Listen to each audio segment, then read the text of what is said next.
Pagi Pak Yakub. Apa kabarnya hari ini? Luar biasa. Luar biasa. Sehat, semangat. Sehat, amin. Ya, saya menyapa juga buat Ibu Teti. Selamat pagi, Ibu Teti. Selamat pagi Pak Yakub. Ya, gimana Salam sehat. ini? Ya, saya dengar Ibu suaranya lagi lembut ini. Apa? Apa? Kurang tidur. Iya, saya harap kita tetap sehat ya pada hari ini. Saya juga nanti ada mau bertanya dengan dokter ya, karena saya juga adalah pasien kanker nasofaring, dokter ya. Baik, saya kenalkan dulu narasumber kita yang ada di tengah kita pada saat ini. Selamat pagi, dokter. Selamat pagi, Pak Yakub. Ya. Apa kabar? Sehat selalu. Ya, sehat selalu, dokter. Dokter, boleh saya tahu dokter punya nama lengkapnya apa? Boleh dikasih tahu kepada kami. Yang kedua, dokter domisilinya di mana nih? Baik, terima kasih Pak Yakub. Pertama-tama saya ucapkan selamat pagi dan terima kasih atas undangannya. Satu penghargaan buat saya untuk sharing dengan radio GSJA pagi ini tentang kanker kepala leher. Nama saya Diani Kartini, saya spesialis bedah konsultan onkologi.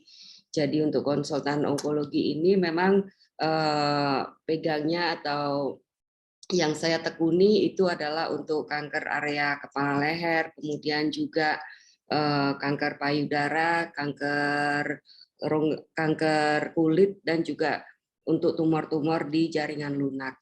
Untuk kesehariannya saya di Jakarta, Pak Yakub, saya tinggal di Jakarta dan saya juga bekerja di Rumah Sakit Cipto Mangunkusumo di Jakarta. Oke, selain itu ada praktik di tempat lain, dokter? Ya, ada di rumah sakit swasta yang lain. Oh, rumah sakit swasta lain ya. Ya. Baik, kalau misalnya nanti di perjalanan kita punya acara ini, lalu ada teman-teman ingin berobat dengan dokter, apakah bisa itu? Monggo silakan, nanti bisa dikomunikasikan, silakan. Ya, baik. Kalau nomor teleponnya kami kasih ke teman-teman di radio ini, apa boleh? Ya itu silakan. Silakan. Ya, kita tanya dulu, takutnya nanti beliau mau berobat dengan dokter lalu nomor teleponnya nggak ada kan repot juga, kan mesti daftar. Sekarang ini kita mesti daftar dulu untuk berobat, begitu ya dokter ya. Baik, terima kasih. Baik teman-teman semua pendengar radio, di mana kita sudah tahu bahwa hari ini ya Dr. Diani Kartini akan menjelaskan tentang kepala leher buat kita semuanya, dan kita mau serahkan langsung kepada host kita ya yang saat ini akan memimpin acara kita. Silakan Ibu Valencia Maria bersama dengan Bu Teti. Ya, Assalamualaikum warahmatullahi wabarakatuh. Waalaikumsalam. Selamat pagi Bu Dokter yang cantik. Salam sejahtera bagi kita semua, terutama sahabat pendengar Radio Good News yang selalu setia mengikuti program orkestra. Obrolan ringan seputar kesehatan dan kesejahteraan kita bersama dimanapun berada saat ini. Terutama yang masih di perjalanan, semoga selamat tiba di tempat tujuan. Dan juga bagi semua sahabat orkestra yang sudah bersama dengan kami di ruang virtual Zoom saat ini. Apa kabar semuanya?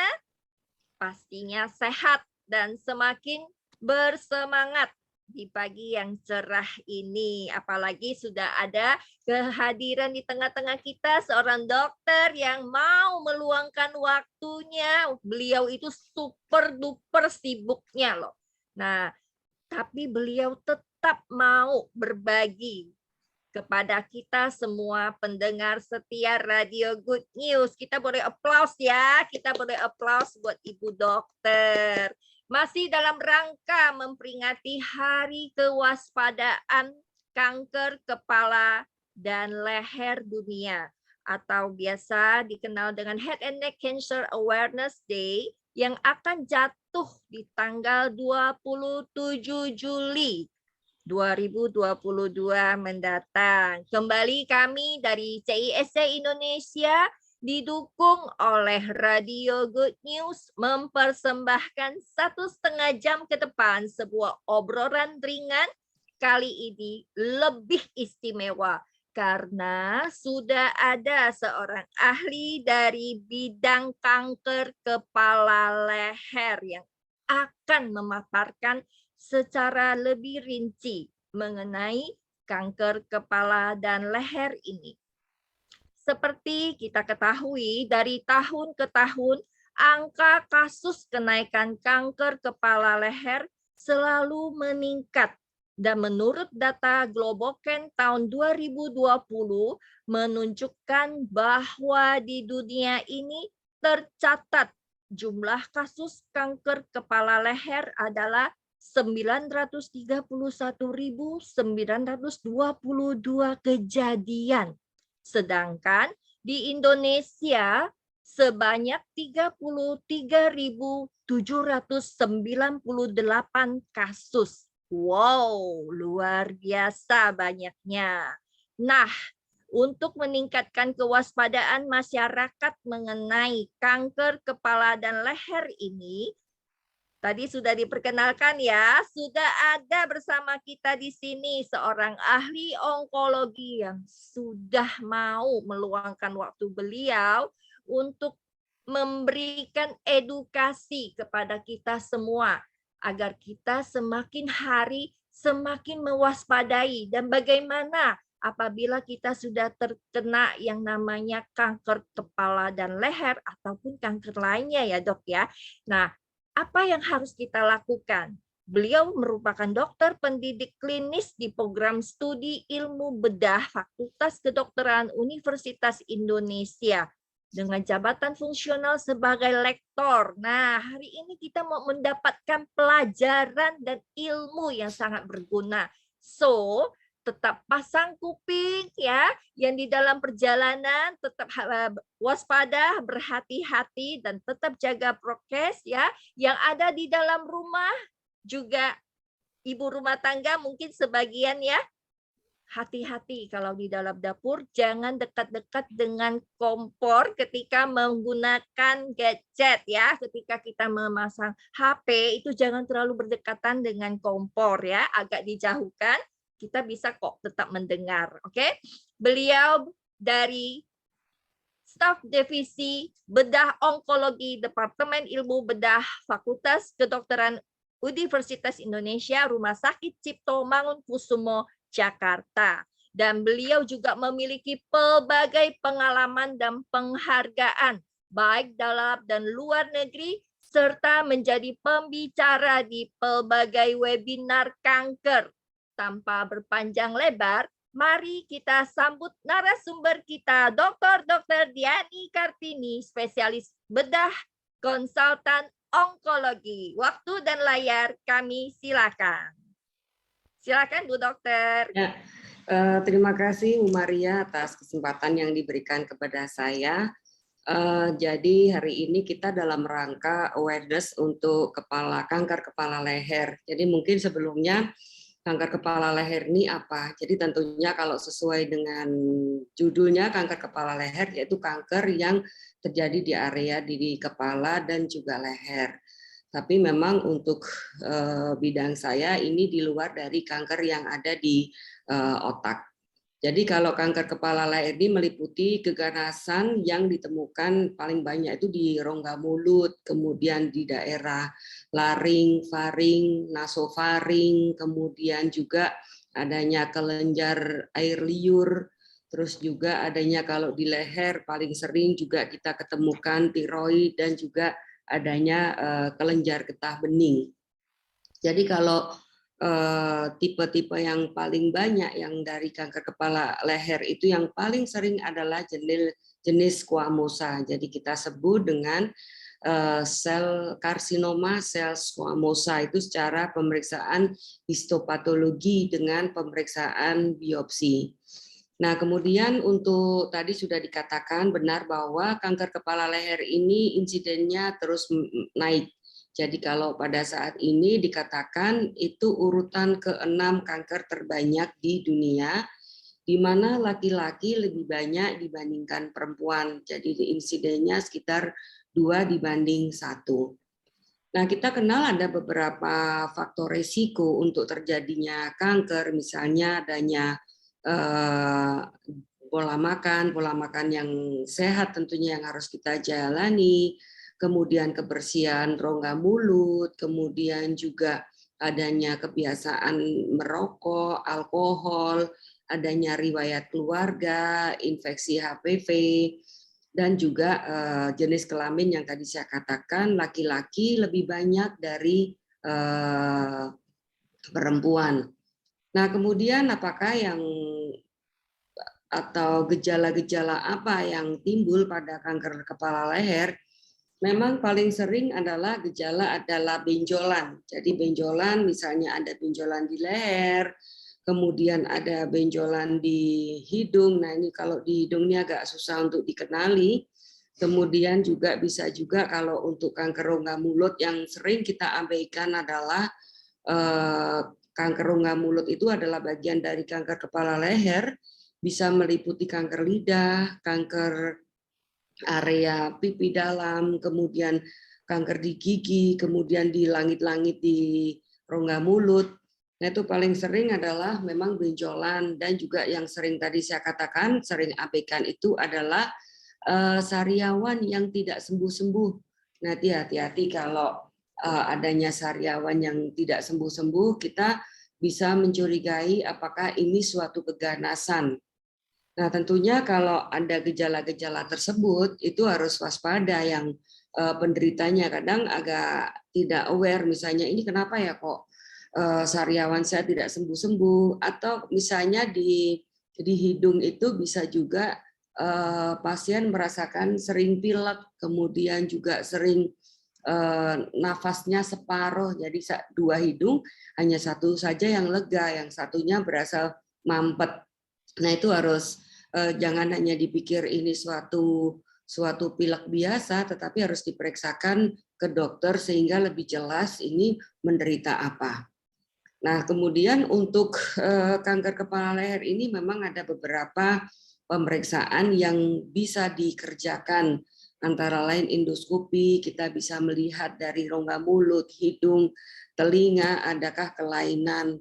Kemudian juga dengan pemeriksaan menggunakan tangan, kita seorang dokter harus memeriksa benjolannya ini sifatnya seperti apa, apakah ada kecurigaan ke tumor ganas atau bukan. Nah, sebelumnya perlu diketahui juga bahwa tumor itu ada 2 macam, ada tumor jinak dan tumor ganas. Tentunya dari perjalanan penyakit, kemudian dari pemeriksaan dokter, dan pemeriksaan penunjang, itu kita bisa mengetahui apakah ini tumor jinak atau tumor ganas. Jadi ini yang perlu diketahui terlebih dahulu oleh para pendengar radio, bahwa ada 2 jenis itu. Nah, kadang-kadang pasien itu bertanya, "Dok, saya itu tumor atau ganas ya?" Nah, itu harus dibedakan terlebih dahulu. Tentunya perbedaan ini harus ada dasarnya, yang final 100% adalah dengan biopsi. Nah, ini yang sering pasien sering takut dengan biopsi, karena banyak isu yang mengatakan bahwa dengan adanya biopsi justru nanti akan menyebar. Nah, ini yang harus diketahui, bahwa biopsi itu justru untuk mengetahui ini sakit apa nih untuk terapi selanjutnya. Nah, kemudian setelah itu pemeriksaan yang lain ada USG, CT scan, MRI, PET scan. Nah, itu tergantung kita mau cari apa terlebih dahulu. Nah, jadi tidak semuanya. Jadi kadang-kadang juga bingung. Ini teman saya dilakukan CT scan, ini kok dilakukan MRI ya. Nah, ini jangan bingung. Kadang-kadang justru kalau sesama penderita ketemu ini saling saya diginiin, yang lain diginiin, kenapa nggak sama ya? Memang itu justru yang berbeda. Jadi misalnya ada 5 pasien, ya sering juga ini 5-nya berbeda karena tipenya berbeda, cara penanganannya, belum nanti stadiumnya. Nah, sering juga ini pertanyaan yang diajukan oleh pasien, "Dok, saya stadium berapa?" Jadi untuk menyatakan stadium itu ada 3 komponen. Ukuran si tumor, kemudian keterlibatan dengan jaringan sekitar, Kemudian yang kedua adalah keterlibatan kelenjar getah bening. Dan yang ketiga adalah adakah penyebaran. Nah, penyebaran ini artinya penyebaran jauh, bukan yang kelenjar getah bening. Jadi penyebaran kanker itu ada 2 macam, yaitu melalui kelenjar getah bening, dinamakan penyebaran ke sekitar atau ke regional, kemudian penyebaran jauh, yaitu melalui pembuluh darah. Nah, itu bisa kita periksa dengan foto ronsen, USG, kemudian juga bisa menggunakan yang paling simpel adalah PET scan. Nah, tentunya nanti untuk tata laksana itu sesuai dengan organnya apa, kemudian jenisnya apa, stadiumnya apa. Nah, ini kurang lebih gambaran kanker kepala leher seperti itu, Pak Yakub dan Bu Maria. Monggo silahkan. Iya, terima kasih Bu Dokter. Berarti kita kalau sudah terkena yang namanya sariawan itu juga sudah harus waspada ya Dok ya. Ya, betul.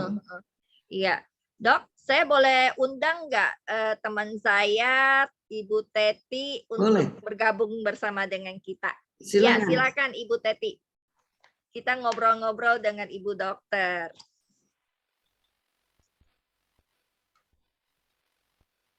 Pagi Bu Dokter. Pagi Bu Tati, salam sehat.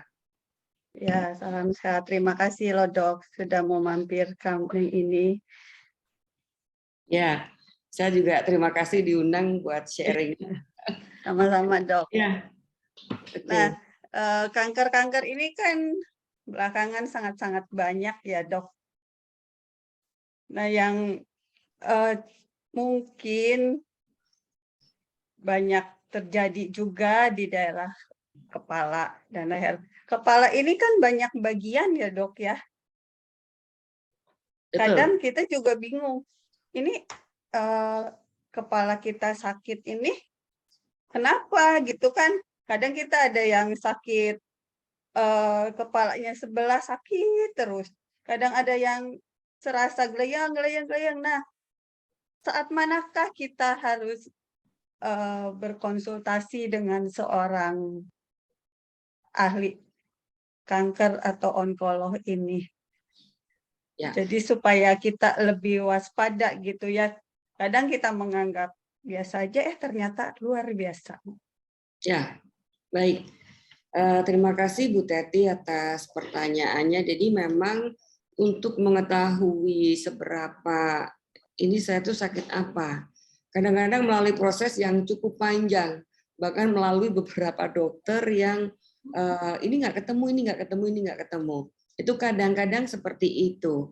Jadi kalau kita pusing misalnya, tentunya kalau secara umum saya saja juga sama, kalau pusing kita beli obat bebas gitu, apa yang cocok mereknya gitu kan. Nah, tetapi kan kalau ini sesuatu yang berulang, stres saja kadang bikin pusing gitu, kantong kering juga bikin pusing gitu kan. Nah, betul dok. Ya makanya kalau misalnya Ibu tadi mencontohkan adanya pusing, nah kita coba dengan obat. Misalnya kalau saya minum obat beberapa hari nggak berkurang ya fungsinya atau tambah berat, bahkan disertai sampai muntah. Nah itu udah tidak betul itu. Nah kita harus ke dokter. Nah dokter pun mungkin awalnya juga akan memberikan obat-obat yang seperti tadi saya jelaskan yang kita konsumsi sendiri, obat bebas. Tetapi pada saat tidak mempan atau kita masih saya masih pusing-pusing terus, tentunya akan meningkat untuk pemeriksaan penunjang.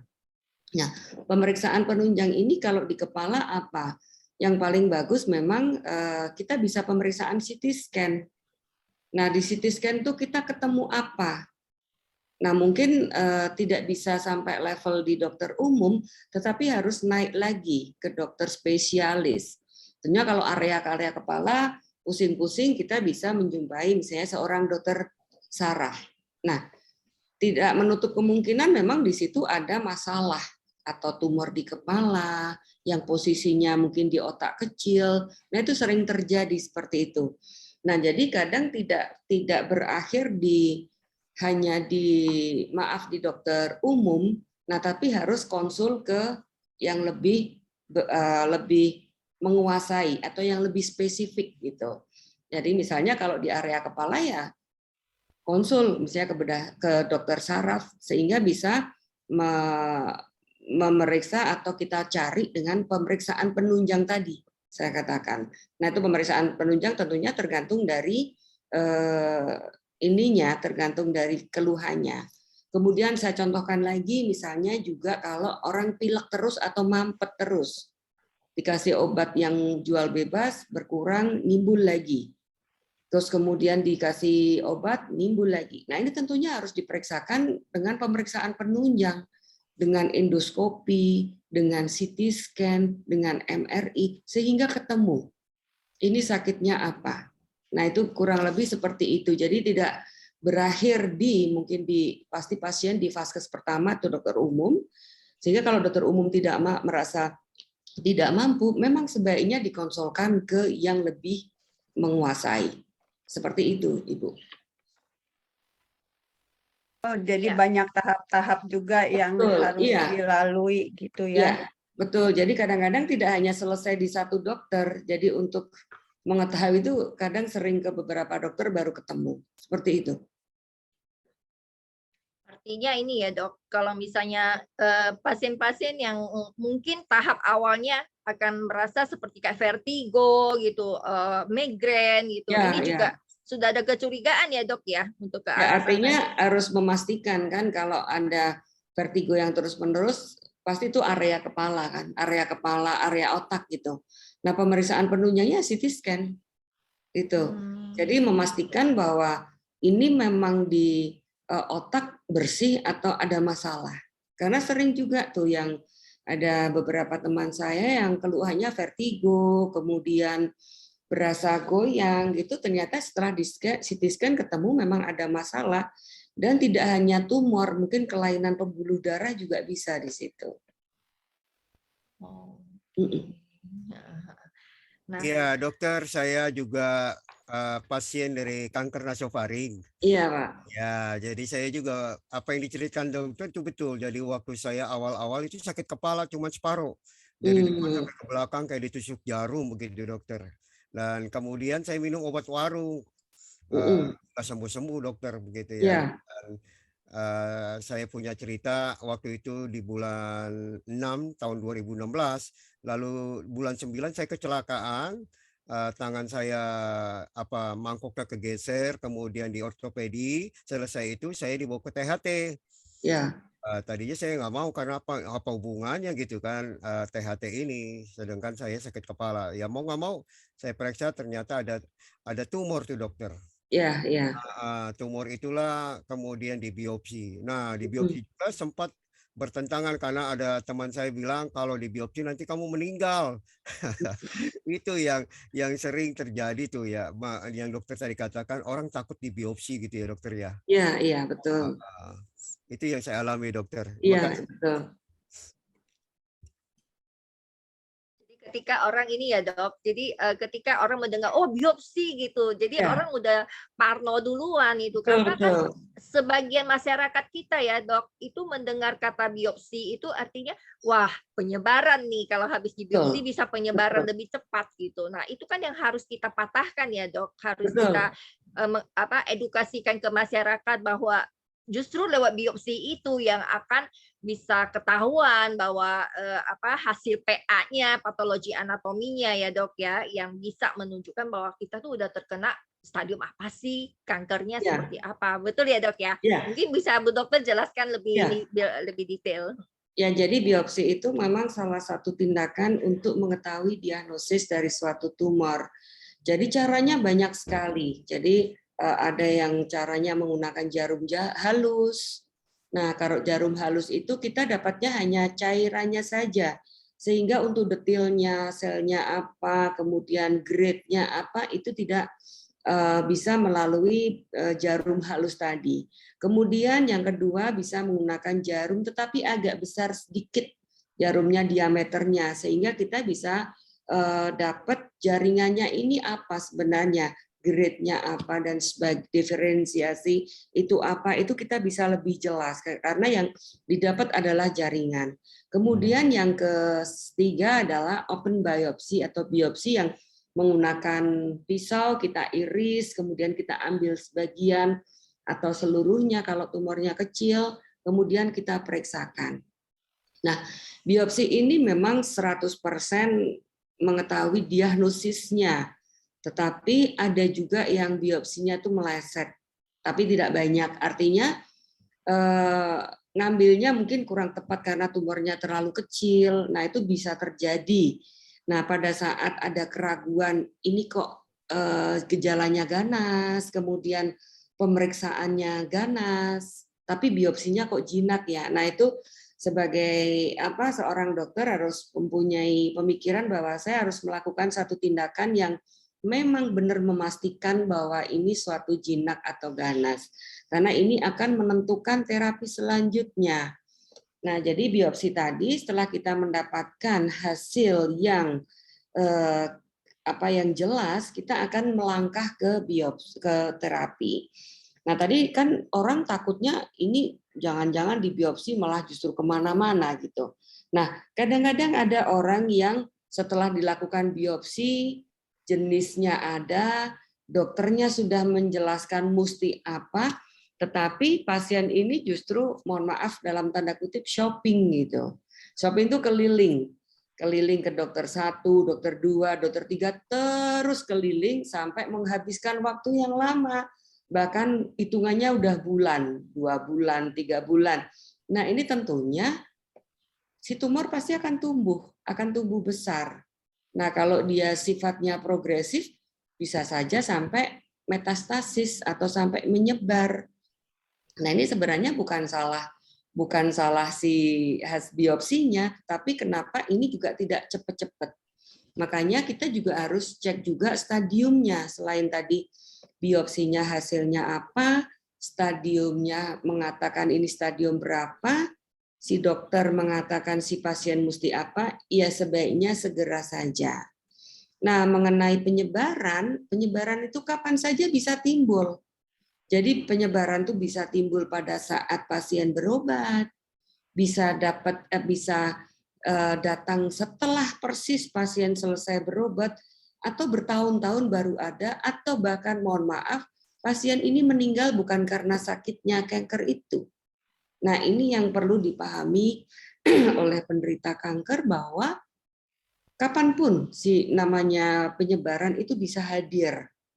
Karena apa? Kok saya sudah diterapi, sudah di kemo, sudah diradiasi, operasi kok bisa nimbul lagi? Nah, karena ada sel-sel yang dia itu dalam tanda kutip diam. Jadi dia posisinya tidur, dalam kutip tidur. Sehingga dia mendapat radiasi, mendapat kemoterapi, dia tidak bergeming sama sekali.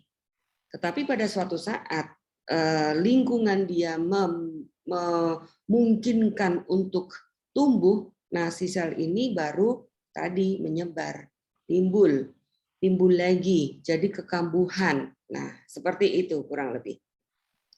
Ya, jadi memang kita harus yang namanya yang udah terdiagnosis terkena kanker ya memang harus lewat biopsi ya dok ya. Iya, betul. Jadi sahabat pendengar Radio Good News di luar sana ya, mungkin ada yang mau bertanya langsung kepada dokter juga boleh loh, hubungi saja admin dari radio untuk program orkestra ini, atau teman-teman yang di dalam ruang virtual boleh juga tag di kolom chat ya, nanti pasti akan dibahas oleh Ibu Dokter. Ya. Jadi memang kita harus selalu melalui yang namanya tindakan biopsi, baru bisa ketahuan gitu. Artinya semua harus kita serahkan, percayakan ke dokter. Dan tadi yang kata Bu Dokter, jangan sampai kita shopping gitu ya. Jadi cari second opinion, third opinion gitu. Bahkan sampai harus ke luar negeri gitu. Padahal sebenarnya kalau untuk ini Bu Maria, sebenarnya second opinion itu kalau buat saya sih itu benar-benar tuh hak pasien gitu. Jadi boleh segera, tapi harus ingat bahwa ya jangan lama-lama gitu. Artinya monggo aja sampai kemanapun. Sebenarnya sih saya persilahkan biar pasien mampu, karena mantap berobat. Karena salah satu resep untuk sembuh juga pasien tuh percaya atau trust ke dokter yang menangani gitu. Kalau pada saat kita berobat tapi tidak ada rasa ketidakpercayaan, itu juga akan susah. Nah, second opini silakan, tetapi waktunya ini second opini sampai 2 bulan, sebulan lebih. Nah, itu cukup apa ya? Cukup memakan waktu saya rasa itu. Betul sekali. Jadi Ya, kita memang harus ini ya dok ya, ya pokoknya trust ke dokter. Kalau kita udah trust pasti kita bisa deh ikutin aja. Pokoknya apa yang diinstruksikan dokter ya kita jalankan gitu ya teman-teman semua supaya tepat untuk ini apa instruksi dokter tepat, apa yang harus dijalankan juga baik dan kita juga bisa lebih mudah untuk mencapai kesembuhannya. Betul gitu ya dok? ya. Iya betul, karena dokter-dokter ini kan orang pintar ya dok, pasti ya. Kepalanya aja itu kan, iya seperti kita tahu sangat-sangat berat, apalagi seperti Bu Diani ini sudah D-nya besar gitu ya, berarti sudah lebih banyak ilmunya. Nah dok, dari cakap-cakap kita tadi, bolehkah kami semua pendengar tahu jikalau misalnya ternyata kita hasil PA-nya nih, didiagnosanya ada kanker di daerah sekitar kepala dan leher. Tentu kita berobat ke dokter bedah onkologi gitu ya dok. Nah itu tahap-tahap apa saja yang biasanya perlu dilakukan atau wajib akan dijalani oleh si pasien ini dok? Oke, baik.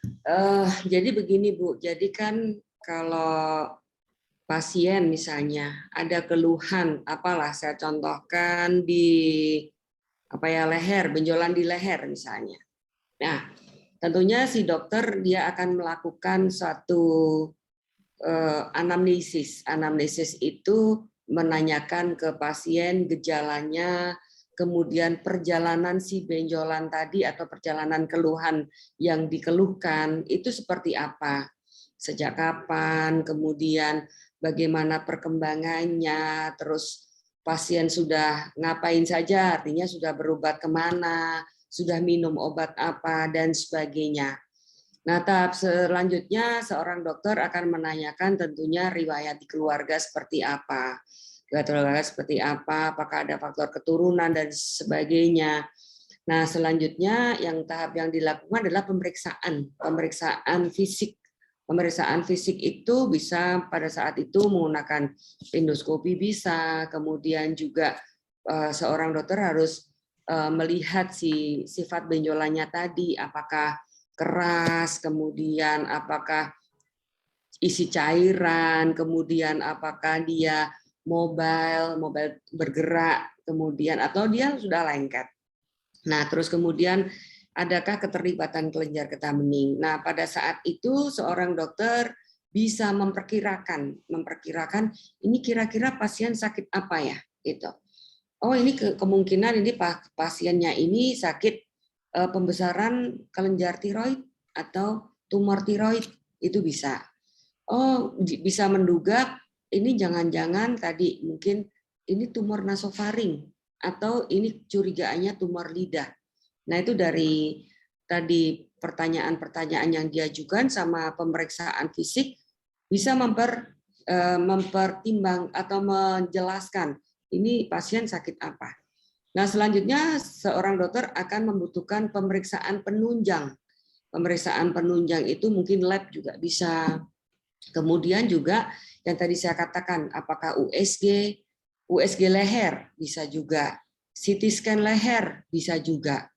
Atau dengan pemeriksaan misalnya kalau sudah dalam tahap mencari penyebaran bisa menggunakan PET scan, kemudian bisa menggunakan USG perut, tergantung lokasi yang dicurigai.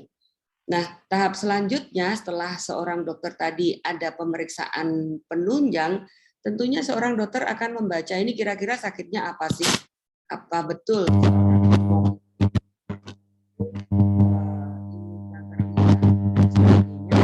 nah, ini harus dilakukan biopsi. Nah, itu tahapnya itu. Biopsi bisa menggunakan bios total, bisa menggunakan bios lokal, bisa biopsi jarum, bisa biopsi cubit, dan sebagainya. Nah, itu baru mendapat diagnosis yang pasti. Nah, tahap berikutnya tentunya seorang dokter, kalau memang itu suatu cancer, harus mencari dulu ini stadiumnya berapa. Nah, setelah itu baru ditentukan terapi selanjutnya. Terapi macam-macam juga. Demikian Bu, untuk kira-kira tahap yang seorang pasien ke dokter. Oh, baik dok.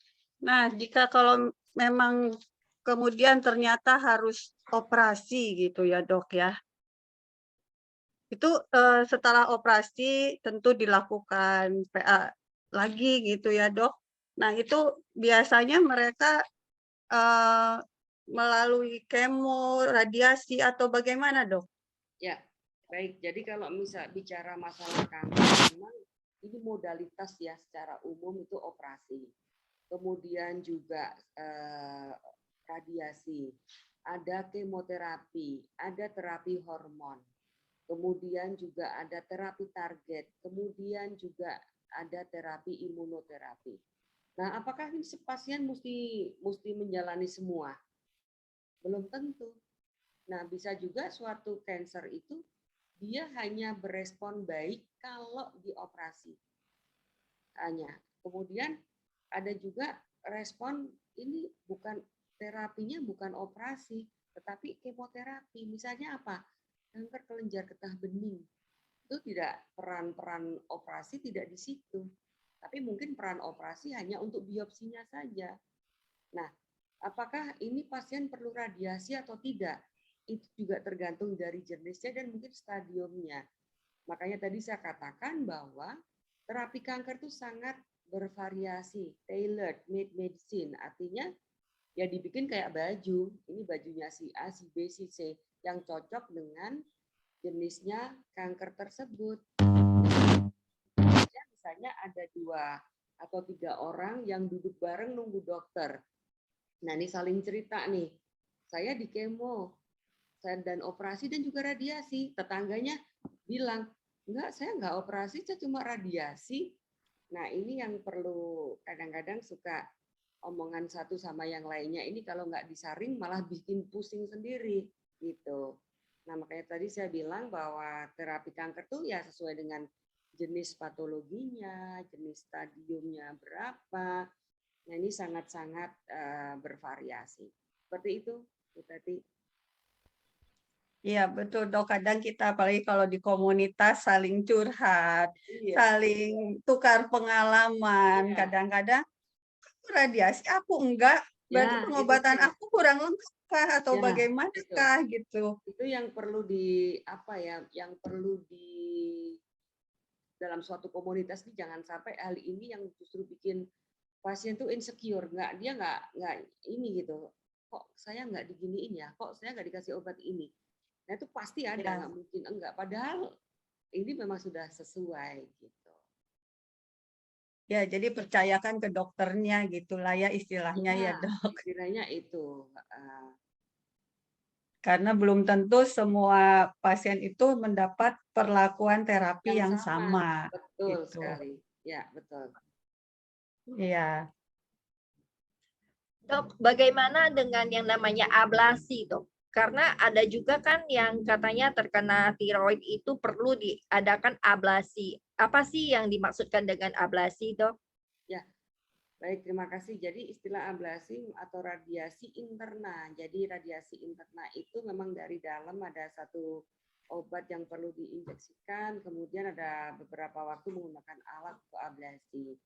Nah, ini memang untuk kanker-kanker tiroid yang sifatnya yang bagus. Jadi kan untuk kanker tiroid itu ada yang sifatnya baik, jadi yang well differentiated namanya.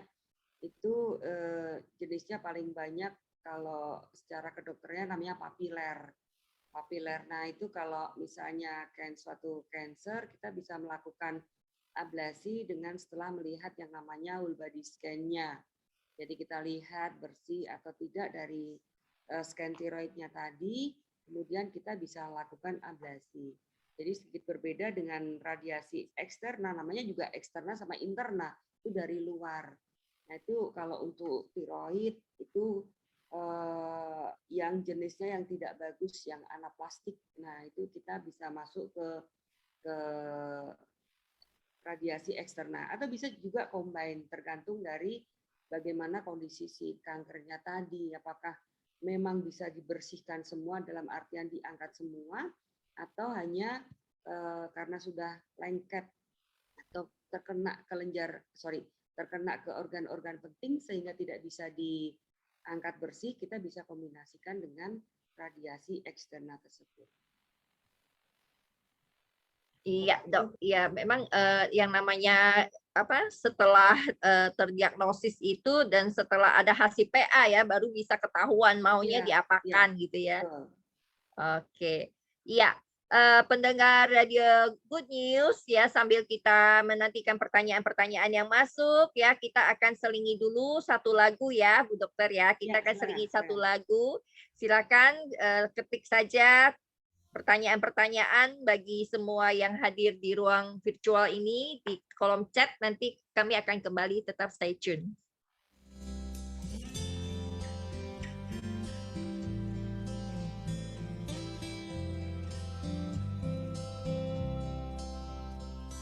Pagi dokter. Dokter Diani. Terlahir sempurna. Jangan kau sesali. Rehat dulu sebentar Pak Yakub. Ya, ini mau kasih tahu dia punya mic, jadi kita semua dengarnya agak kecil. Oh iya, Dokter Diani, mic-nya mungkin bisa agak ini perbesar sedikit. Oke, suaranya agak kecil.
Ibu Elizabeth yang Raisen mau bertanya kah? Kalau mau bertanya tolong nyalakan videonya. Terima kasih.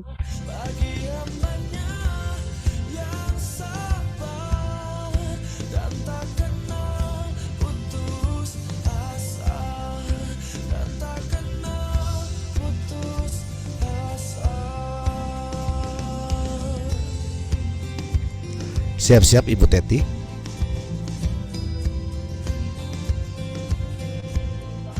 Bu Maria aja, silakan. Oh, Ibu Maria. Oke. Saya Siap-siap ya. monitor di Zoom-nya ya. Siap-siap Ibu Maria. 3, 2, 1. Ya, sahabat pendengar setia Radio Good News dimanapun Anda berada saat ini, kembali lagi kami menyapa Anda yang baru saja bergabung, karena pagi ini kita memiliki topik yang sangat menarik seputar kanker kepala dan leher oleh Dr. Diani Kartini, spesialis bedah konsultan onkologi. Silakan bagi semua sahabat pendengar Radio Good News yang akan bertanya, bisa menghubungi admin dari Radio Good News. Ya, kembali lagi Bu Dokter. Dr. Diani, ya. kembali lagi. Tadi kita bicara tentang tiroid, kanker tiroid. Ya, ini kanker tiroid ini kalau tidak salah ada yang namanya hypertiroid dan hipo ya, dokter ya. Itu perbedaannya apa ya, Bu Dokter? Ya, jadi kalau sebenarnya bukan kanker tiroid hipo atau hiper. Hyper. Jadi pada kondisi tertentu, jadi pada kondisi seseorang memiliki benjolan di leher, itu kita memang harus mengecek terlebih dahulu itu fungsi hormon tiroidnya. Jadi apakah hormon tiroid ini dalam kondisi yang hipo atau dia hiper. Jadi kalau hiper itu tentunya ada disertai dengan gejala yang keringetan banyak, biasa pada telapak tangan, kemudian rasa berdebar-debar, kemudian juga metabolismenya yang tinggi. Nah, pada kondisi seperti itu bisa juga disertai dengan adanya pembesaran kelenjar tiroid. Nah, pada saat kita melihat atau hasil laboratoriumnya mengatakan bahwa ini kondisinya hiper, kita harus normalkan terlebih dahulu. Demikian juga hipo pada pasien-pasien atau pada perempuan yang hamil itu sering kekurangan kelenjar tiroid sehingga bisa juga karena kebutuhannya yang cukup tinggi, tiroidnya ada kompensasi sehingga dia membesar tiroidnya ini. Jadi kita memang harus cek terlebih dahulu fungsi tiroidnya, TSH, T4 kita harus periksa. Kemudian juga bisa saja tumor tiroid itu tanpa gangguan dari fungsi tiroidnya itu juga bisa. Seperti itu, Bu Maria. Iya, terima kasih dok. Ini sudah ada beberapa pertanyaan yang masuk. Ini ada yang bertanya tentang efek negatif dari biopsi. Karena dulu almarhum suami masuk ruangan tindakan biopsi, masih bisa bicara dok. Setelah selesai biopsi, udah nggak bisa bicara. Jadi terus terang, saya jadi agak trauma dengar kata biopsi. Ya, terima kasih atas pertanyaannya dengan Ibu Lau Xiaoming. Ya, jadi harus tahu terlebih dahulu, Bu, saya mungkin perlu juga informasi pada saat itu suami dengan keluhan apa. Ya, sebelumnya saya juga mohon maaf ini suami sudah tidak ada ya Bu ya, saya ikut duka cita. Jadi harus tahu dulu ini gejalanya apa pada saat itu. Kemudian juga kalau biopsinya menggunakan bios total, tadi saya katakan biopsi bisa menggunakan bios total. Nah, makanya gejalanya apa saya perlu juga tahu untuk keluhan yang dikeluhkan atau tumor apa yang diderita oleh almarhum suami ibu. Itu sih. Makanya saya agak kesulitan. Bolehkah Ibu Lau Xiaoming ini langsung bertanya ke dokter? Boleh, silakan. Silakan. Iya. Silakan Ibu. Ya, selamat pagi. Silakan. Iya, tolong dinyalakan videonya. Maaf, saya masih di jalan. Oh iya, nggak apa-apa. Silakan Bu. Ya, gini dok. Almarhum suami itu menderita kanker paru-paru awalnya, tapi sudah metastase ke otak. Nah, pada saat itu dalam jangka waktu 3 bulan sih. Nah, dalam waktu 1 bulan itu penyakitnya itu timbul di waktu bulan November. Terus Desember pemeriksaannya semua, akhirnya di Januari awal setelah tahun baru lewat gitu ya, baru di biopsi gitu. Nah, pada saat itu waktu masih bisa bicara sih, tapi setelah biopsi keluar itu udah nggak bisa bicara gitu. Dan akhirnya beliau meninggal di bulan Maret. Setelah berapa lama Bu dari biopsi? Jadi berarti 2 bulan lebih ya. Enggak, maksud saya tidak bisa bicara setelah berapa lama dari biopsi? Oh, pada saat itu langsung Bu, keluar dari ruangan udah nggak bisa bicara gitu. Oke. Ya, jadi kalau kanker paru mungkin yang dibiopsi tentunya parunya ya, Bu ya. Dia udah metastase ke otak. Nah justru metastase ke otak itu lokasinya kan harus tahu dulu karena otak itu kan ada area bicara, ada area macam-macam lah itu. Nah itu apakah satu metastasisnya itu ada di area bicara. Nah, kemudian pada apakah pembiusan yang memperberat kondisi tersebut, nah itu bisa juga. Tetapi kalau biopsi sendiri bukan dia secara direct atau secara langsung menyebabkan tidak bisa bicaranya itu. Jadi kalau dari cerita Ibu, kemungkinan tidak bisa bicaranya itu dari penyebaran yang ke otak. Jadi benjolannya yang di otak itu harus diketahui terlebih dahulu di area apa. Karena area-area di kepala itu kan menentukan, misalnya area tangan, sehingga orang tidak bisa jalan, orang tidak bisa tangannya digerakkan. Seperti kalau orang stroke itu areanya yang mana. Nah, itu berarti kan afasia tidak bisa bicara, apakah itu di area bicaranya yang mungkin diperberat, apakah pada saat pembiusan dan sebagainya. Tapi kalau biopsinya di lokasi paru, sepertinya tidak ada hubungannya sama sekali sih gitu. Seperti itu Ibu Lau. Satu lagi dok mau tanya ya, kalau misalnya dari diagnosa dokter udah menyatakan hasil misalnya kanker stadium 3 atau stadium 4 gitu, apakah masih diperlukan biopsi? Jadi gini, jadi kan untuk pertama itu diagnosis dulu sebenarnya. Jadi diagnosis itu dengan biopsi. Nah setelah biopsi dengan hasilnya ada atau hasilnya ada secara patologi, dilanjutkan dengan staging atau mencari stadium. Nah setelah mencari stadium itu baru tindakan. Urutannya seperti itu. Oke dok. Ya. Jadi ya, kalau kita sudah bicara stadium, berarti hasil biopsinya harusnya udah ada. Oh, oke. Ya, oke. Ya, terima kasih dok. Ya, mari. Ya, terima kasih Bu Lee Xiaoming. Ya, kemudian ada Ibu Elizabeth ya kalau nggak salah yang tadi raise hand. Silakan Ibu Elizabeth boleh turn on cam-nya. Mau bertanya, silakan Ibu Elizabeth. Dari mana Ibu Elizabeth? Dari CISC. Oke, Ibu juga kanker kepala leher kah? Maaf. Tidak Bu Maria, cuma akhir-akhir ini saya merasa di tenggorokan itu gatal dan kadang untuk menelan agak sakit. Itu cuma panas dalam atau apa ya dok? Baik, terima kasih Bu Elizabeth atas pertanyaannya. Jadi kalau nyeri telan itu kan kita harus lihat terlebih dahulu misalnya bagaimana pola makan kita.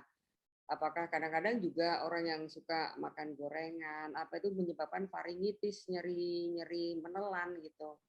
Atau ya tadi pola makan pedas segala macam itu juga. Kalau pola makan kita sudah kita perbaiki, udah bagus, masih ada dan berasa agak nggak nyaman, Ibu bisa pergi ke dokter THT juga bisa untuk melihat dengan teropong ini kenapa untuk area di tenggorokannya. Kemudian juga bisa Ibu misalnya meraba di leher, adakah sesuatu yang berbeda. Nah itu Ibu bisa cek terlebih dahulu itu. Kalau kok saya kayaknya ada benjolannya, Ibu bisa pergi ke dokter bedah juga bisa, tidak ada masalah. Itu. Jadi harus cek dulu tuh pola makan Ibu seperti apa, apakah masih goreng-gorengan, apakah masih pedas segala macam. Nah itu perbaiki dulu. Kalau masih diperbaiki tapi masih ada, segera ke dokter aja. Hati-hati. Oh iya. Ya. Terima kasih ya dok. Dok, apakah ada pantangan dok buat yang sudah terkena kanker tiroid, kanker yang ini ya dok ya untuk makanan-makanan dok? Ya, sebenarnya prinsipnya itu makanan untuk kanker apa saja itu harus kalau zaman dulu 4 sehat 5 sempurna ya. Jadi artinya kita ikutin pola itu saja. Dan kita tidak mungkin misalnya makan yang sesuatu misalnya ikan asap atau apa. Itu terus-menerus ya itu tentunya akan bikin sesuatu yang nggak bagus juga. Atau kebiasaan makan daging tiap hari. Nah, itu kan harus imbang sebenarnya. Nah, ini yang balance pada pola makan ini yang sangat penting sebenarnya. Sayur, buah. Nah, itu 4 sehat 5 sempurna itu ikutin aja sebenarnya.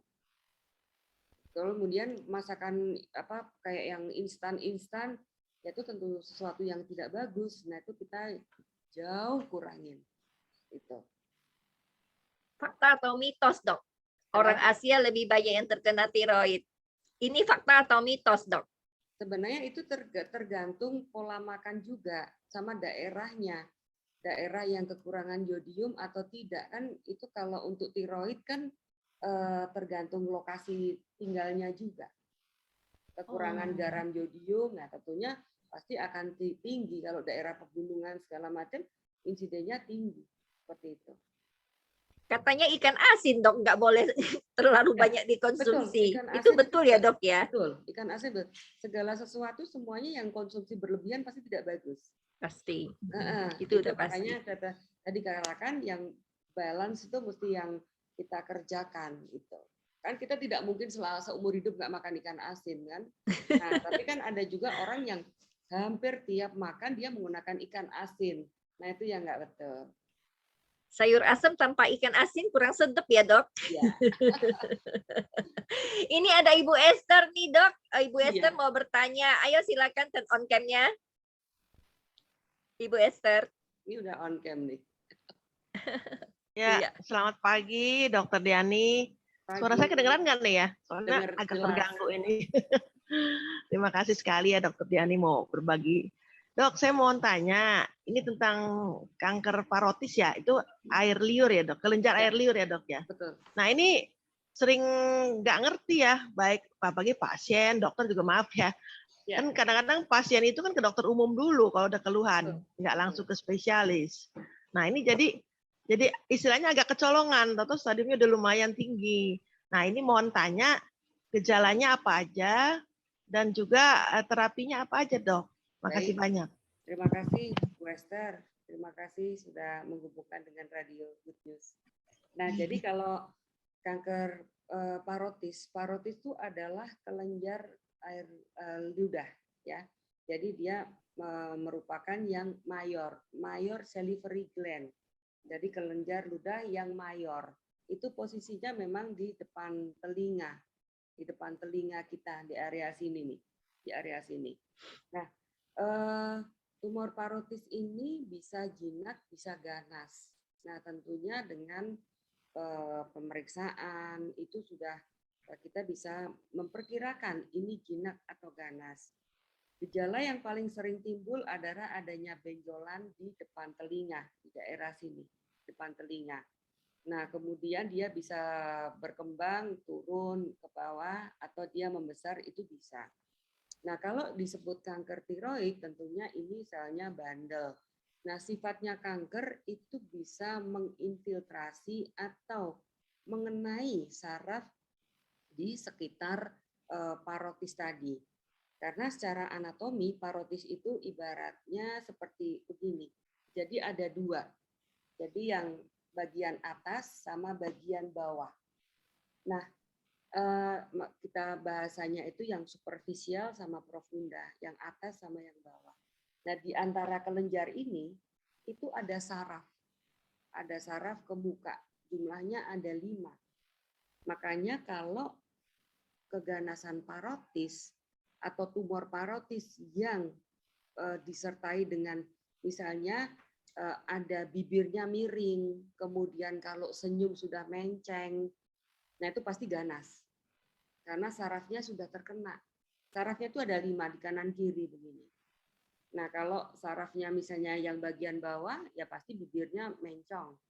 Nah kalau orang dengan benjolan di depan telinga, kemudian disertai wajah kanan kiri tidak simetris atau miring, yang salah satu yang di tempat si tiroid parotisnya tadi berada lokasinya, misalnya di kanan, nah itu bisa dikatakan itu curiga suatu kanker parotis.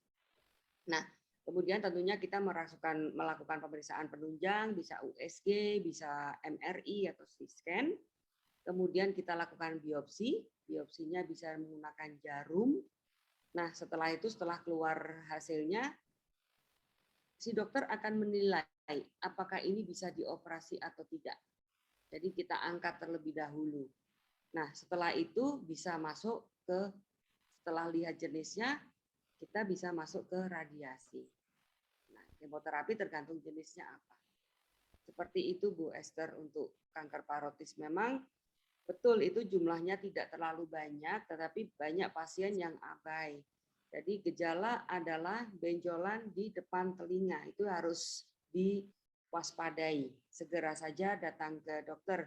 Itu bisa juga suatu infeksi bisa, tumor bisa, ya tergantung nanti pada pemeriksaannya ketemu apa. Gitu.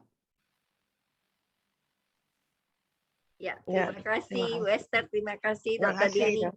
Ya, Pak Yakub, mungkin sudah ada banyak pertanyaan yang masuk. Silakan Pak Yakub. Iya, Ibu Dr. Diani, ini kita ada pertanyaan dari Taiwan, ya, negara Taiwan yang sedang mendengarkan pemaparan Ibu nih, ya. Beliau, tunggu sebentar ya. Baik, beliau bertanya, apakah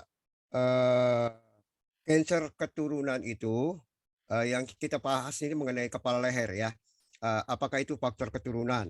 Nah, kalau memang faktor keturunan, dia bertanya adalah bagaimana cara check up-nya ya untuk pencegahan dini selain berolahraga lalu makan sehat. Nah, apa pertanyaan dua ini? Bagaimana cara ceknya? Yang kedua, pencegahan dininya seperti apa? Itu dokter. baik, terima kasih Ibu atas Yulia, iya, ya atas pertanyaannya Bu Yulia ya di Taiwan.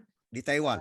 Ya, Ya. terima kasih pertanyaannya Bu Yulia di Taiwan. Jadi untuk salah satu faktor resiko itu adalah keturunan atau faktor keluarga. Nah, bukan berarti yang namanya faktor resiko itu kan tidak 100%, artinya dia mungkin di angka 80%, 70%. Nah, itu bisa resiko untuk terjadinya kanker. Nah, salah satu untuk mendeteksi memang saat ini kita tidak bisa yang merubah yang internalnya ini masih belum bisa nih, faktor internalnya. Tetapi faktor eksternal yang kita bisa kendalikan itu seperti tadi yang sudah disebutkan Ibu Yulia juga, misalnya pola makan sehat, pola hidup sehat. Nah, itu yang bisa dikerjakan. Nah, kemudian kalau faktor keturunan misalnya ini kan kita bahas kepala leher ya, saya contohkan kanker tiroid misalnya. Nah, apa sih yang bisa dikerjakan seseorang misalnya ada keturunan, misalnya ada orang tua yang kanker tiroid, kita bisa raba leher kita sendiri.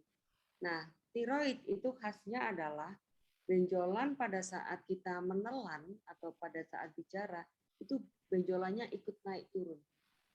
Nah, jadi misalnya kita menelan, benjolannya juga ikut gerakan menelan. Atau kita bicara, dia akan ikut gerakan bicara.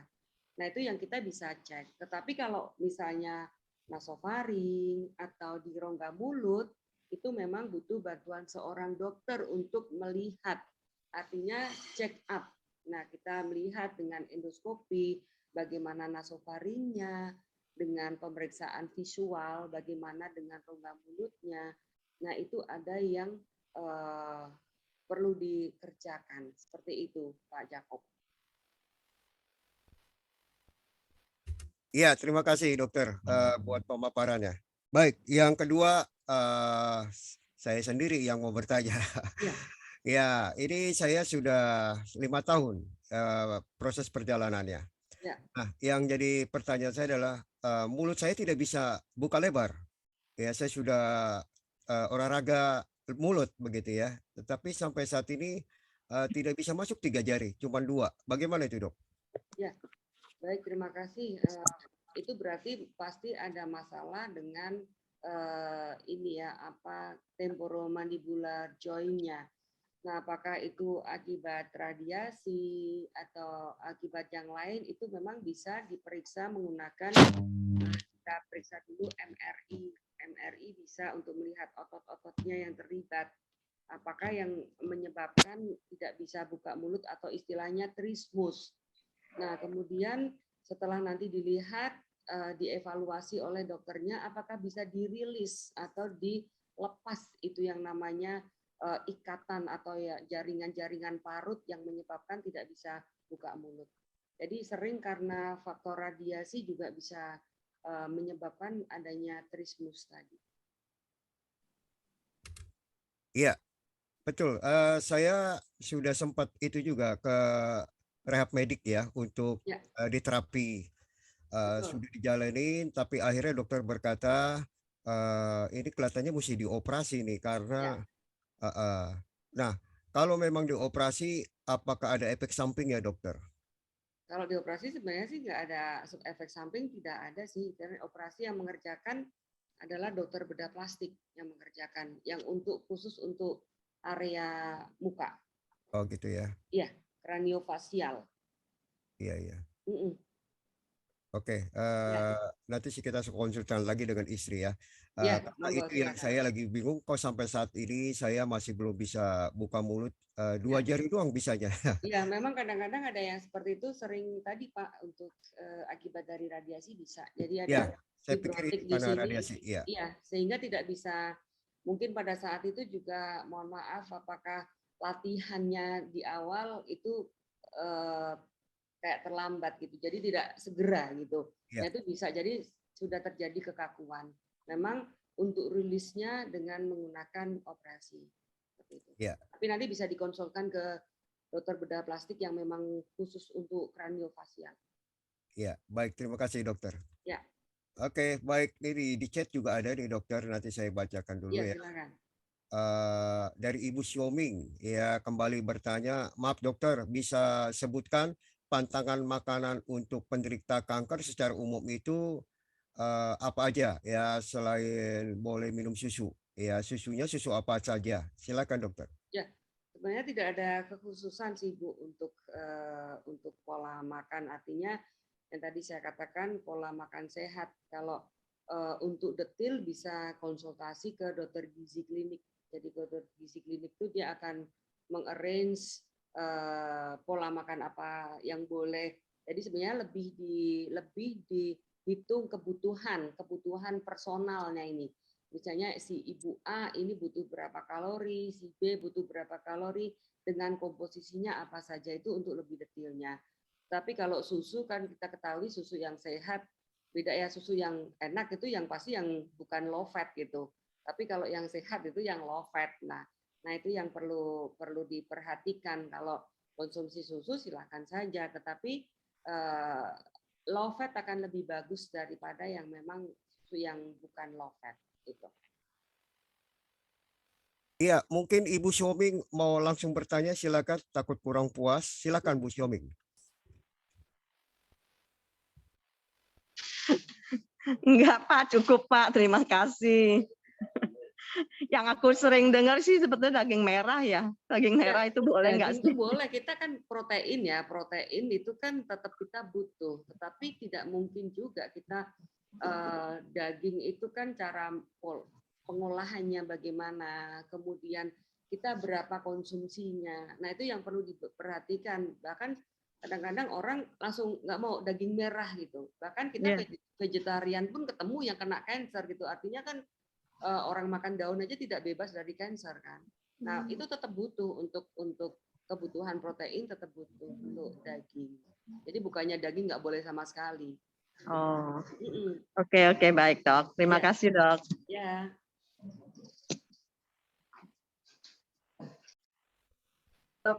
Ini ada hasil PA yang menunjukkan bahwa nodul tiroid sinistra curiga ganas.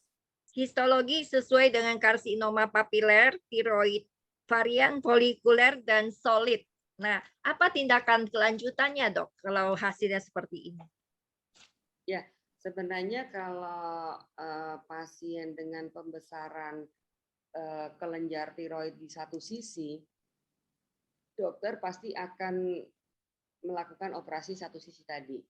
Makanya yang perlu diketahui untuk tiroid itu satu, untuk fine needle di tiroid itu cukup susah. Jadi artinya fine needle atau biopsi jarum itu sering meleset. Meleset itu artinya pada saat di biopsi dibilangnya misalnya jinak, nanti keluar hasil setelah dioperasi tiroidnya diangkat, kok beda ya. Nah itu untuk tiroid memang agak berbeda dibandingkan breast. Nah, kalau misalnya tadi hasilnya karsinoma papiler varian folikuler, itu sebenarnya harus dilihat dulu usianya berapa, kemudian jenis kelamin, kemudian juga ukuran tumornya berapa. Karena nanti akan menentukan ini low risk atau high risk. Apakah pasien cukup diambil satu sisi atau pasien diambil dua-duanya. Nah, itu tergantung tadi kategorinya. Jadi tidak bisa, oh ini saya hasilnya ini, saya mau diapain gitu. Tapi harus dilihat itu dulu lebih detail. Jadi apakah nanti baru ditentukan, oh udah cukup kok, ini satu sisi saja yang diangkat, atau oh ini dua-duanya mesti diangkat. Nah, itu. Kalau dengan usia yang sudah lansia, 70 ke atas, dan wanita, apakah dengan obat-obatan aja, obat yang diminum seumur hidup aja sudah bisa, atau bagaimana, Dok? Nah, ukurannya berapa dulu? Oh, oke, harus Ukurannya ketahuan berapa dulu. dulu? Kalau misalnya ukurannya kecil, 3 cm, 2 cm, satu sisi cukup, obat-obatan juga saya rasa nggak perlu. Tinggal kontrol rutin aja. Oke. Iya. Bu Teti, silakan Bu Teti. Iya, dari tadi saya menyimak.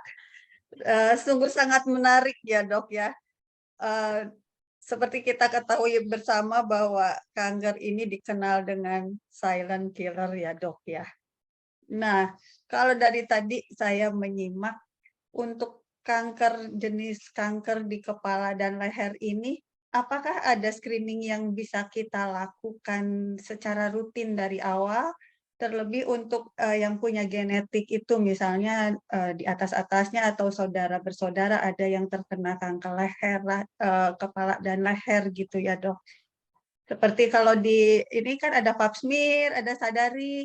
Nah, kalau untuk kanker kepala leher ini bagaimana ya, Dok? Ya, memang pertanyaan yang bagus sekali ya. Memang untuk kepala leher agak susah. Kalau untuk tingkat biomolekuler pun juga masih belum established ya, belum bisa jadi pegangan, dan itu juga sangat cukup mahal. Tapi saya yakin itu pasti juga ada pemeriksaannya secara biomolekuler ini potensi untuk terkena apa. Nah, yang penting memang kita harus mawas ya, kenali diri sendiri. Misalnya ada pemeriksaan di rongga mulut misalnya, untuk misalnya rongga mulut. Apa sih yang bisa kita kerjakan? Nah, untuk pemeriksaan di rongga mulut kita misalnya buka mulut di depan kaca, kemudian dengan lampu yang terang kita bisa kenali itu. Kita bisa kenali rongga mulut, lapisan dalam pipi, apakah ada bercak-bercak putih, kemudian apakah kita lihat, kita raba lidah, misalnya adakah ada benjolan. Nah, itu kita bisa kerjakan sendiri. Kemudian untuk leher, mungkin tiap bulan kita bisa cek leher, ada nggak ya benjolan di leher. Itu kan kita bisa melakukan sendiri. Nah, kemudian memang untuk bagian belakang leher atau nasofaring kita bisa check up ke dokter untuk melihat apakah ada sesuatu yang berbeda di situ. Makanya kalau misalnya keluarga dengan nasofaring atau kanker rongga mulut, ya sebagai keturunannya itu atau yang berkorelasi itu harus waspadanya, mungkin sesekali cek atau kontrol ke dokter. Karena memang tadi saya katakan seperti betul dikatakan Ibu, serviks juga sudah ada, breast juga sudah ada, bahkan serviks sudah ada vaksinnya. Tapi kalau ini mungkin yang HPV ya, yang orofaring cancer itu yang untuk apa tuh namanya saya lupa, vaksin ininya apa, virusnya HPV ya, itu yang untuk daerah rongga mulut tapi yang orofaring, perbatasan rongga mulut dengan di belakangnya. Nah, iya Dok, saya baca beberapa referensi sebelum acara ini gitu. Nah, ternyata HPV bisa menyebabkan kanker di daerah kepala dan leher. Sedangkan kita selama ini ya, gimana ya, banyak mendengar informasi itu bahwa HPV itu hanya menyebabkan kanker serviks gitu. Loh, kok ini bisa juga dia jalan-jalan kemana gitu. Iya, bisa. Memang bisa. Jadi kalau pakai vaksin yang HPV itu gimana tuh, Dok? Jadi memang untuk itu HPV itu kan pada kebiasaan orang yang misalnya oral seks. Nah, seperti itu bisa. Itu terutama untuk di area yang tadi saya katakan orofaring. Kalau orofaring itu kalau bahasa awamnya itu batas antara rongga mulut ke saluran dalam ke kayak esofagus apa ya itu yang saluran makan itu batasnya di situ. Oh begitu ya dok. Itu Oke, pas dok. untuk HPV itu di daerah untuk oropharyngeal ring cancer. Iya, terima kasih dok. Jadi kita tercerahkan ya para pendengar radio Good News, Good People semua bahwa virus HPV ini tidak hanya bisa mengakibatkan kanker serviks gitu ya. Betul. Nah, dok ada satu pertanyaan. Kalau pemakaian headset misalnya selama kita Zoom kan pandemi ini kita banyak sekali acara-acara online ya dok. Apakah itu juga bisa menyebabkan salah satu penyebab tercetusnya kanker di kepala dan leher ini, dok? Sepengetahuan saya sih tidak, Bu, untuk tidak. penggunaan headset, iya. Gitu. Jadi kalau maaf terutama saya kalau kelamaan pakai headset itu pusing, dok. Ya sama, saya juga sama tuh nyeri dan juga nyeri. Ternyata Jadi sama dok. Normal aja gitu. Selain itu juga nyeri rasanya. Iya, saya kan pernah ada gamma knife di daerah kepala saya gitu ya dok ya. Jadi kadang worry gitu, kadang parno. Mungkin seperti itu kah atau emang ada dari segi medisnya gitu dok? Betul itu apa ya? Bikin nyeri dan juga nggak nyaman, pusing, nah itu betul. Tapi untuk detailnya setelah sepengetahuan saya sih tidak ya. Oh, oke. Ya.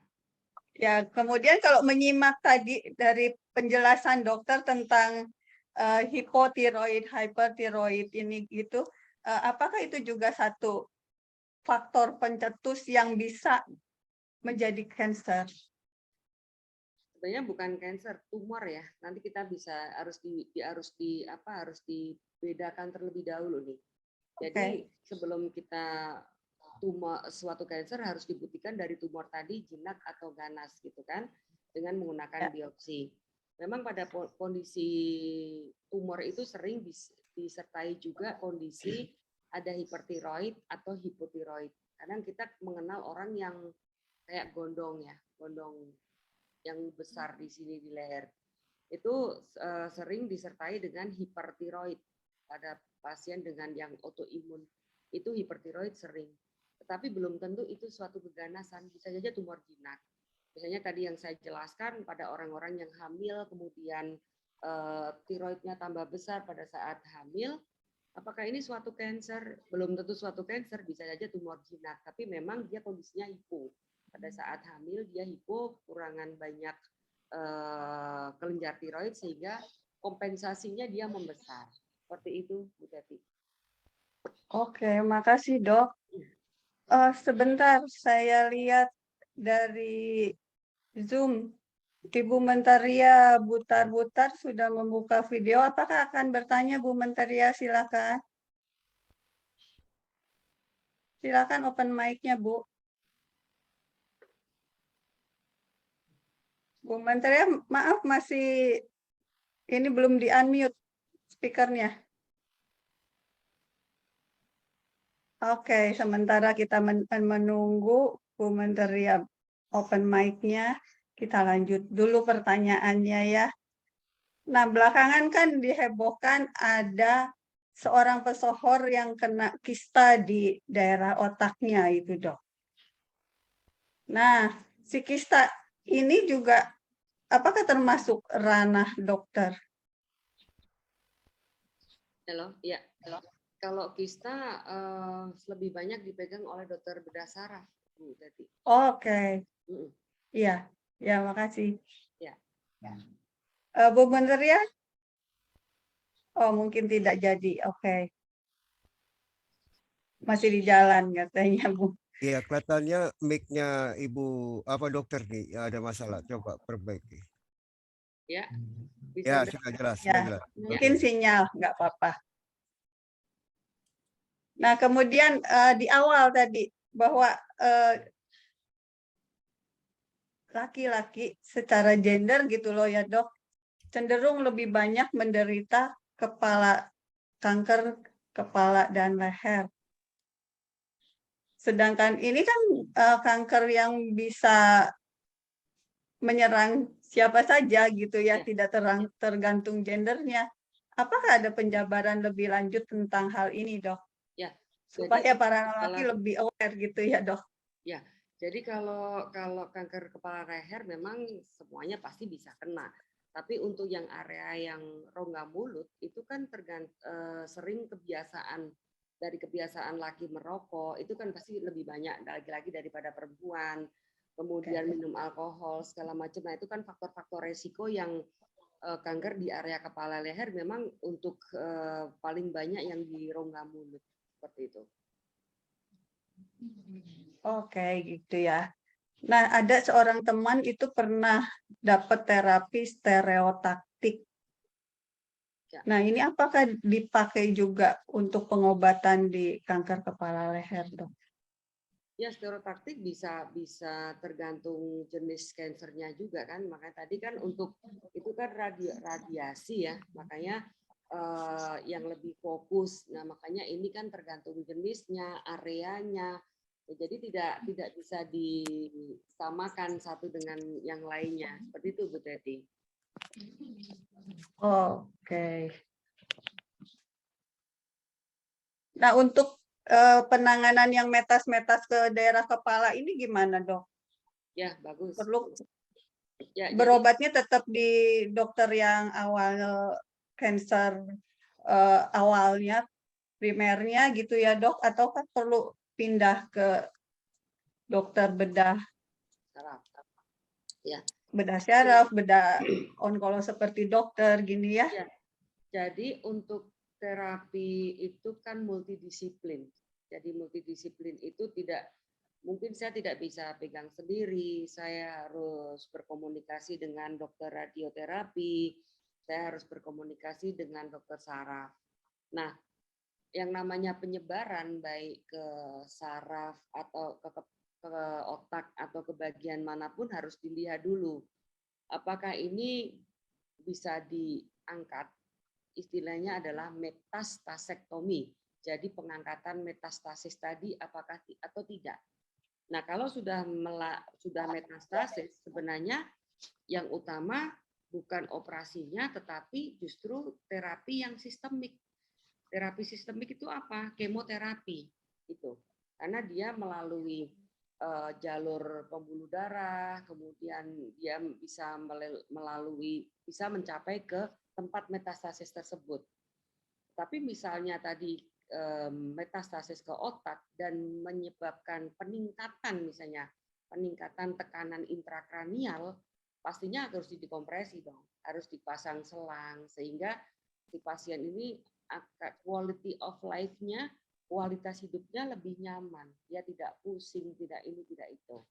Nah itu pastinya tentunya akan bekerja sama dengan bedah saraf, jadi tidak ini ada metastasis ke otak, ini saya serahkan, bukan diserahkan, tapi kita tetap komunikasi karena berbeda ya antara tumor memang primer di otak sama metastasis akibat metastasis. Nah itu berbeda sekali. Nah kalau akibat metastasis ya tergantung primernya ini apa nih. Nah ini kalau primernya misalnya paling sering ke metastasis ke kepala itu misalnya breast. Nah ini harus diberikan kemoterapi terlebih dahulu. Nah tergantung tadi, makanya yang di kepala ini mengganggu atau tidak, bisa dioperasi atau tidak. Nah itu di-adjust lagi, dinilai lagi. Seperti itu Bu Teti. Oh gitu, jadi perlu multidisiplin juga ya kalau sudah penyebaran seperti itu gitu ya dok ya. Pasti itu. Iya baik, menarik ya bincang-bincang sama dokter. Masih ada sih beberapa pertanyaan. Gimana nih Maria? Ya mungkin masih ada yang mau bertanya, teman-teman yang ada di ruang virtual Zoom, dipersilakan. Mumpung nih dokternya mau menjawab di sini. Dokternya merelakan waktunya untuk kita sita di sini. Gimana teman-teman? Ada yang mau bertanya? Bila tidak ada, sahabat pendengar Radio Good News, kita sudah sampai di penghujung acara. Kita akan minta Dr. Diani untuk memberikan take home message. Ya, baik, terima kasih Pak Yako, Bu Maria, Bu Teti, dan semuanya, Bu Esther juga. Pada pagi hari ini kita bincang-bincang tentang kanker kepala leher. Jadi yang pertama adalah yang perlu kita waspadai tentunya kenali kepala leher kita sendiri. Artinya kalau secara anatomi kita harus mengenal, misalnya, oh ini dulu di lidah nggak ada lukanya, sekarang ada luka, atau di pipi dulu nggak ada benjolan, oh sekarang ada benjolan. Nah itu artinya kita kenal tubuh sendiri.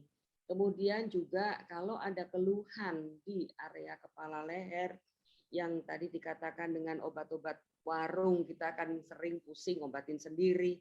Kita pusing obatin sendiri, tetapi kok tidak sembuh-sembuh, segera ke dokter. Kemudian juga sama kalau misalnya kita ada keluhan lain, benjolan di leher atau dimanapun, segera ke dokter. Belum tentu yang Anda keluhkan benjolan tersebut itu adalah tumor, bisa juga suatu infeksi. Sehingga jika terjadi sesuatu, kita bisa ketemu lebih dini, seperti itu. Nah, itu saja mungkin pesan dari saya. Semoga kita selalu dalam keadaan sehat walafiat. Terima kasih. Luar biasa, Dr. Diani. Terima kasih sekali lagi. Ini sungguh luar biasa ya, sahabat Radio Good News ya. Kita bisa kehadiran seorang pakar yang mau membagikan, mengedukasi masyarakat tentang kanker kepala dan leher ya. Ini nanti tanggal 29 ya, Dok. Ini juga Dokter. Oh ya, 29. Iya, tanggal 29 Juli dalam rangka menyambut Hari Kanker Kepala dan Leher ya. RSCM Dr. Diani Kartini ini sebagai narasumber juga akan membawakan webinar ya. Nanti mungkin teman-teman akan mendapatkan link Zoom-nya nanti di setiap grup dari CISC. Kita akan membagikan dan kita juga akan men-sharekan di medsos nanti ya. Silakan mengikuti, pasti lebih luar biasa lagi. Iya, sekali lagi Dr. Diani, kami mengucapkan banyak-banyak terima kasih. Semoga selalu sehat, selalu bersemangat ya untuk memberikan edukasi-edukasi berikutnya kepada masyarakat. Kembali saya Valensia Maria dan Ibu Teti, Teti Suryani, mengembalikan waktu dan layar kepada Bapak Yakub Chia. Ya, terima kasih buat Dr. Diani Kartini ya yang sudah berbagi tentang hal kepala leher. Terima kasih buat teman-teman yang ada di radio. Terima kasih juga buat teman kami yang ada di negara Taiwan ya yang masih terus ikuti acara kita ini. Kiranya mereka boleh mendapatkan sesuatu hal yang baik dari pemaparan penjelasan dari Dr. Diani. Terima kasih ya dokter buat penjelasan ini. Ya, terima kasih. Baik dokter, sebelumnya saya mau berdoa dulu ya buat kita punya acara ya. Baik, mari kita satukan hati. Bapak, terima kasih buat acara hari ini. Tuhan sudah pimpin, Tuhan sudah tolong sehingga kami boleh menerima pemaparan dan penjelasan yang sangat luar biasa tentang kepala leher. Bapak, kiranya Engkau tolong buat pelayanan masyarakat daripada Dr. Diani Kartini. Tuhan yang memakai, Tuhan yang boleh menolong, sehingga nama Tuhan terus dipermuliakan dalam pelayanan masyarakatnya. Tuhan juga tolong buat keluarganya, Tuhan turut campur tangan untuk menjaga, melindungi dari mara bahaya. Kami serahkan semuanya ini hanya di dalam nama Yesus. Haleluya. Amin. Terima kasih dokter buat kebersamanya. Baik teman-teman yang mau nyapa silakan sementara lagu kita putar. Happy birthday Pak Terima kasih Yakub. waktunya. Ya, terima Kita kasih. Selamat mengucapkan beraktivitas dokter. Iya. teman-teman, Bu Dokter, kita mengucapkan selamat ulang tahun buat Bapak Yakub Cia yang kemarin tanggal 20 Oh iya, berulang ulang tahun. tahun, Pak Semoga Yakub. selalu Makasih, sehat. Semangat. Selamat ulang tahun, Dr. Yakub ya. Ulang tahun Pak Yakub ya. Terima kasih. Ya, Ya. selalu Pak Indonesia, Yakub. Maria. Salam sehat selalu Pak Yakub. Mantan Amin, usia amin. Dr. Terima kasih. Mega. Ya. Selamat ulang tahun Pendeta Yakub ya. Terima kasih. Happy birthday. Ya, selamat All pagi the best semua. for you. Salam Sampai sehat. ketemu di Ya, ulang salam tahun sehat semua. selanjutnya. Halo. dan semuanya. Bung Lee. Ya, terima kasih. Selamat beraktivitas ya. Tuhan tolong. Ya. Oke. Ya. Izin live ya. Ya, semoga kita semua sehat. Izin live